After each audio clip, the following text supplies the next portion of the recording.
hi there, and welcome to The Day I Learned About, the show where we lose more than our dignity. 1950, sometime after midnight on Valentine's Day, a B-36 was running a simulated combat mission from Alaska to Texas. 7 hours into the flight, somewhere over British Columbia, Canada, the engine started to struggle due to an ice buildup.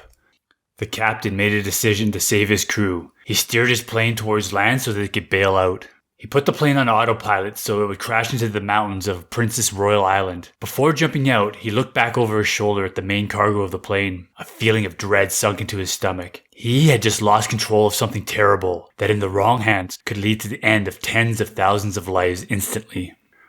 Okay, so we all lose things, like our car keys, glasses on the top of our head. I remember as a kid, I'd always be losing the little guns that came with my G.I. Joes. Even right now, you're losing IQ points watching this video. You know what? Sometimes losing something is a good thing, like losing weight, having that vestigial tail removed. Heck, one of the reasons I make these videos is so one day I can impress a young lady and lose my virginity. You know, get some of that sweet YouTube buzz. JK, I've totally touched a vagina. You guys know that. Ew, oh my god, what a creep. But you know what you don't lose? And I'm going to say this with the utmost confidence.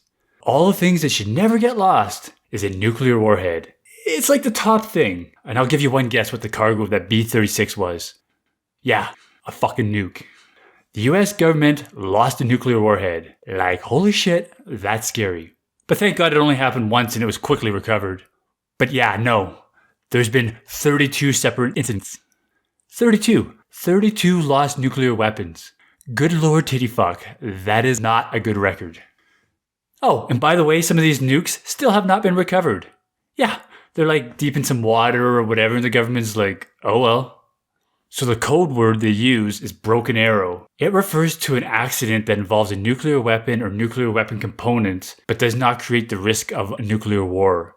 So an accident. As opposed to the code word nuke flash, which means, ah shit, it's wartime, bitches. How does this happen? Well, most of these incidents are in the 50s and 60s at the height of the Cold War. They used planes to constantly maneuver nukes around to keep the Ruskies on their toes. Most of these incidents are when the plane comes under some sort of duress. The pilot makes a decision to ditch the nuke so it does not go down in the crash with the plane. If I had to guess, this is how the pilots are actually trained.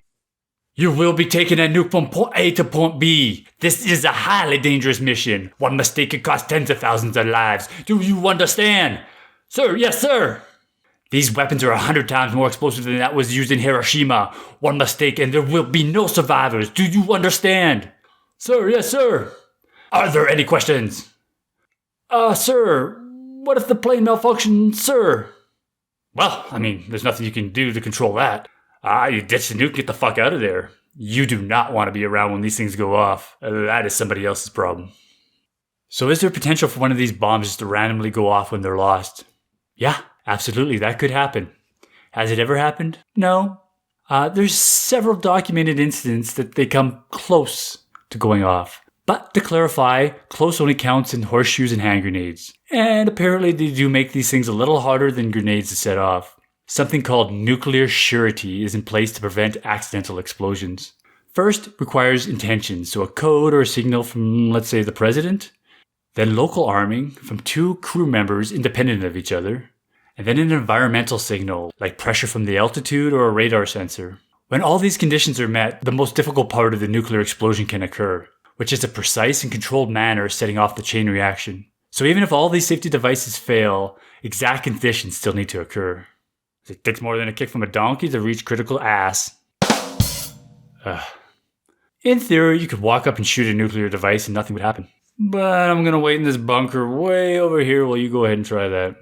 Even if they don't detonate, these devices are often damaged and broken open. And guess what the Cadbury Buddy put inside these Easter eggs? Delicious uranium or plutonium. Oh no, radiation like a fresh melt off. Calm your tits, Scooby-Doo. The plutonium and uranium sitting in the bombs undisturbed will cause very little radiation.